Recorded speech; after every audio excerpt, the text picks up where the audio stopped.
السلام علیکم ورحمۃ اللہ وبرکاتہ۔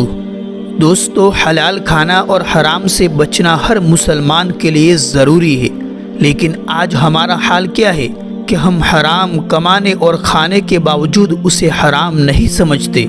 لیکن دوستو، آج کی اس ویڈیو کے اندر ہم آپ کو حلال اور حرام کھانے کے کیا اثرات پڑتے ہیں اس کے متعلق بتانے والے ہیں۔ تو چلیے ویڈیو شروع کرتے ہیں، لیکن اس سے پہلے اگر آپ نے ابھی تک ہماری چینل اسلامک بینر کو سبسکرائب نہیں کیا تو ضرور کر لیں اور ویڈیو کو شیئر کرنا مت بھولیے۔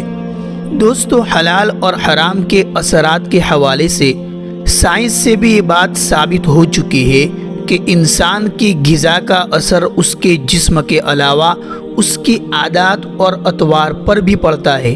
اگر انسان حلال غذا استعمال کرے تو اس سے اچھی صفات پیدا ہوگی۔ مثلا حلال کھانے سے دل میں نورانیت پیدا ہوتی ہے، جس کی وجہ سے عبادات میں شوق پیدا ہوتا ہے اور انسان میں اخلاق حسنہ مثلا صبر، شکر، تواضع، بردباری اور سچائی جیسی صفات حسنہ پیدا ہونے کے ساتھ ساتھ انسان میں آخرت کی فکر پیدا ہوتی ہے۔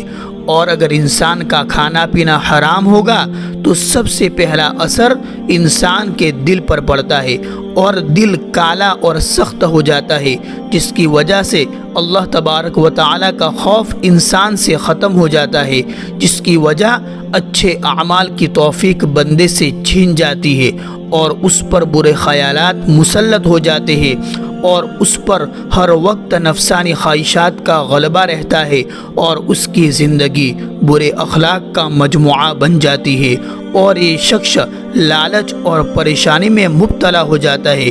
تو اللہ تبارک و تعالی سے دعا ہے کہ اللہ تبارک و تعالی ہمیں موت تک حلال کھلانے اور کھانے اور حرام سے بچنے کی توفیق عطا فرمائے۔ اس ویڈیو کو زیادہ سے زیادہ شیئر کریں۔